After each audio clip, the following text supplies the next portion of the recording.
Society definitely puts pressure on women to become mothers.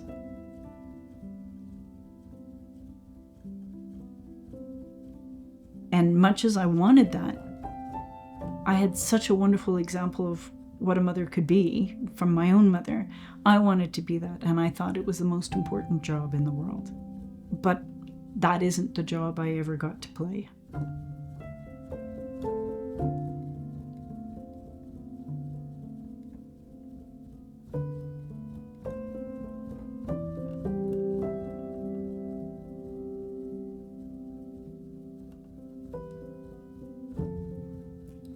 In my early 30s, I married the man of my dreams. He was the guy that I'd actually held a torch for about 11 years.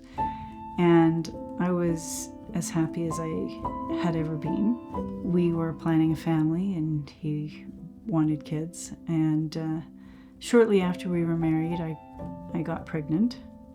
Unfortunately, 5 months in, I lost our child. And I was devastated, and then the marriage was over, and I fell into a very dark place. I felt that I'd lost everything that was important to me.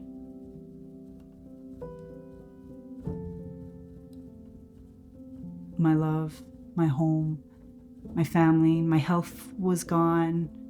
I couldn't stay where I was with the job I had because I couldn't afford to live there. I was losing my home.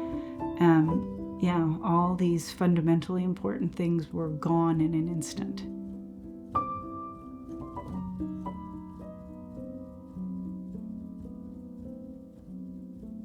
I lost my child, and he's, that's always going to be with me. I got a job within 2 months of all of my world imploding, and I took it like a lifeline, and I moved to Sudbury and extricated myself from the center of the grief that I was in. I brought a lot of the grief with me, but I wasn't in the place where it all started, and that was a huge step in the right direction.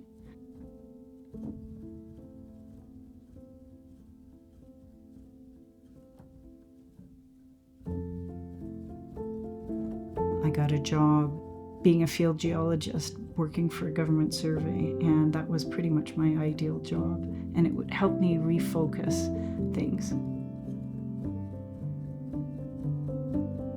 The grief I was living through lasted, and over about 1.5 years it diminished slightly, but I was able to pull myself out of the hole I was in, to start experiencing joy again, and to really make connections with people again, and to build a life for myself again. But I did that, and I credit my job at the survey and Sudbury itself, actually, to my great surprise at the time, for helping me have a stable place to pull my life back up.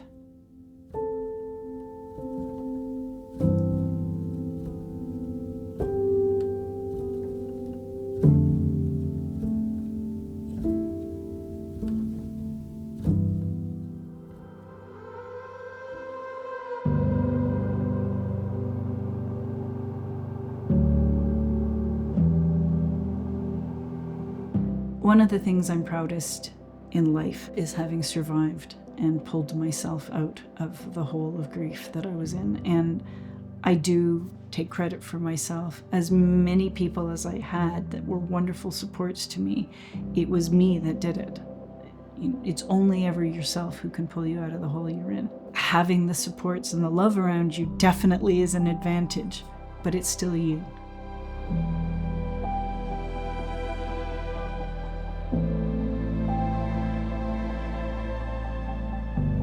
The focus I had on my career was really pivotal in getting me out of the hole I was in. I ended up leaving the survey and working internationally, but that really limited my chance of new romantic connections, and my lifelong desire of having children, being a mother, was always very important to me. My life was good, and I was still happy. And I kind of came to the philosophy of, if it's gonna happen, it's gonna happen, and that every person has ingredients in their life, and they have to make the best sandwich they can out of the ingredients they have. And I was doing that.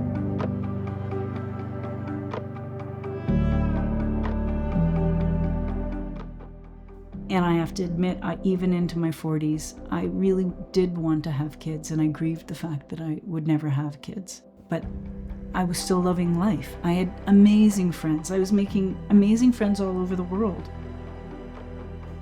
I had people in my life that were of fundamental importance to me, and still have fundamental importance to me. And I am so grateful to have them in my life, and I'm having a full life. I have the freedom to make choices on my own, to drop everything and go where I want. Work-life balance contingent. I also have a dog who I have chosen to have a dog in my life now, and that changes everything. I can't travel as much as I used to be able to, but she gives me so much love and joy.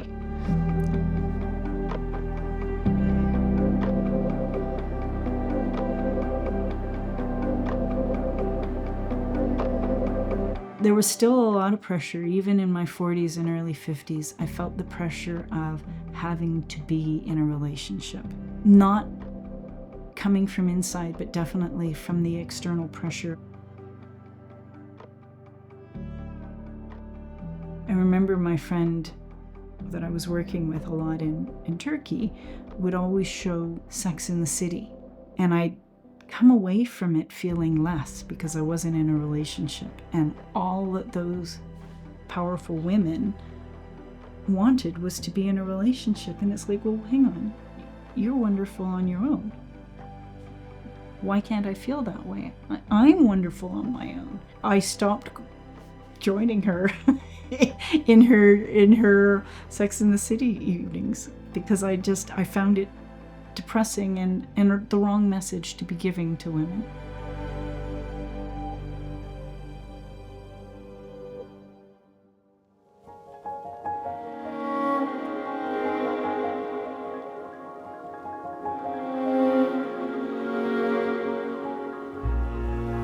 I was a very lucky little girl. I had two amazing parents and a loving brother. My dad was away a lot because he was a topographical surveyor, so he would go away for as much as 5 months of the year and disappear. Perhaps that showed me that I could go off for months at a time to be a geologist. My mom was one of my best friends.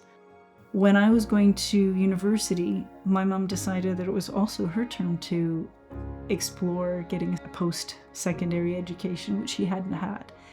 And at the age of 59, the same age as I am, she went to university for the first time, which was incredibly brave of her. When she was growing up, she was told that girls didn't do math, girls couldn't do science, girls didn't need an education. And despite what she was told, she went and gave it her all. And it was wonderful that she came to Carleton with me.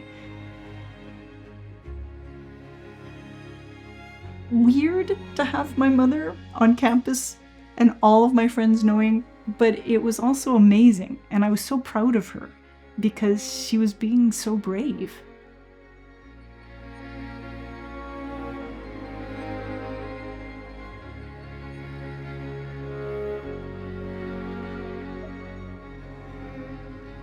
My life is so full right now that I haven't been looking for a guy.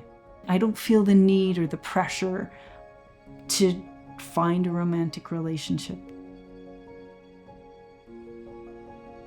I'm just not interested because for me, what I have to give up to be in a relationship, it's not worth it.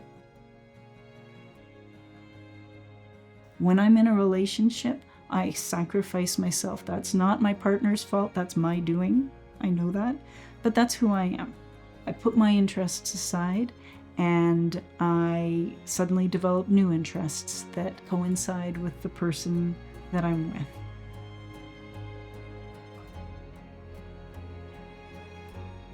If I enjoy something, I should do it. And I want to continue doing what I want to do. If the lightning bolt of passion strikes, well, that's okay too.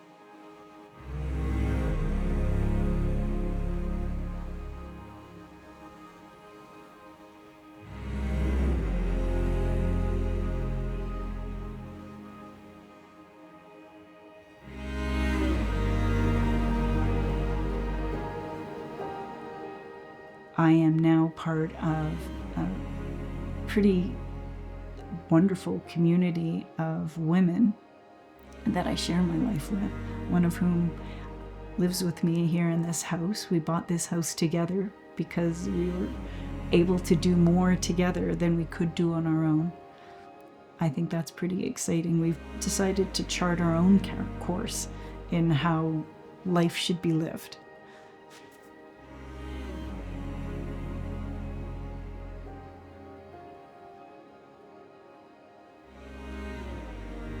Buying this house together has meant that we have support in the home for each other should we need it. The other night, we were at an event together, but we come separately. We both said that we were on our way home. When I got home, she wasn't here yet. And, half an hour later, I texted, "Everything okay?" And she knew that somebody's looking out for her.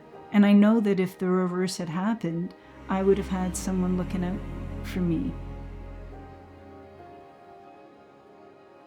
It was actually quite uplifting for me to know that we have each other's back. And yes, I was the one doing it, but I know without a doubt in my mind that she'd be there looking out for me. And if I got ill, she'd be there with a pot of soup. And she didn't have to come from away, she just would have to come from upstairs.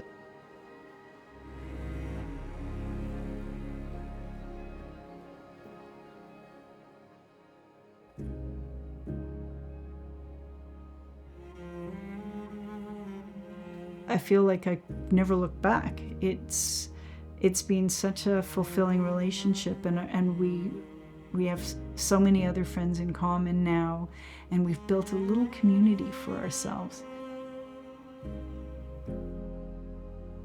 We even have a group chat called the Golden Girls Chat, and we help each other, and we're there for each other. I need dog care. Oh, well, let me take your dog. Oh, and while you're at it, could you bring your ATV? Because I could use it. And it works. Oh, I'll change the tires on. You leave your truck with me and I'll have the tires changed for you by the time you come home from your holidays.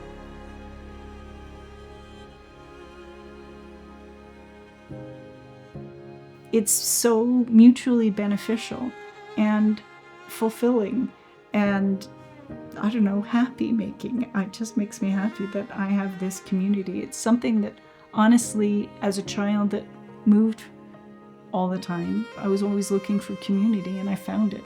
And I found it with women of my own age. Also some men of my own age. I'll say that even though they're not golden girls, we are still part of the community and I get help from guys too.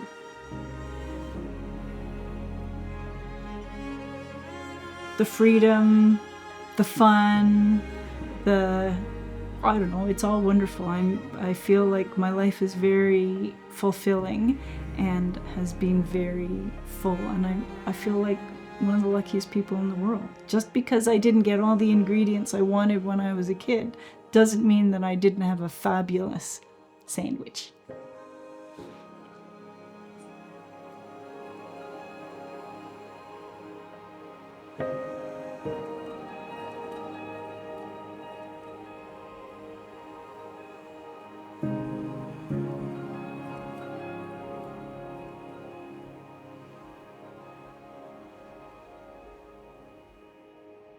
Hello, my name is Emily, the creator behind Inspire Wise Women. I am grateful for every viewer who watches an Inspire Wise Women documentary, so from the bottom of my heart, thank you for being here. This channel is 100% self-funded, so if you enjoyed this video and maybe you believe in what we're working towards, please consider joining our Patreon, which is linked in the show notes below. I know for some, budgets are tough right now, but if you or anyone you know has the means to support our channel, please do consider joining our Patreon. You can head to inspirewisewomen.com for more info. And if you enjoyed this video, please give it a thumbs up, consider subscribing, and maybe even share one of the videos with somebody you know. Thanks again, and we'll see you in the next video. Bye!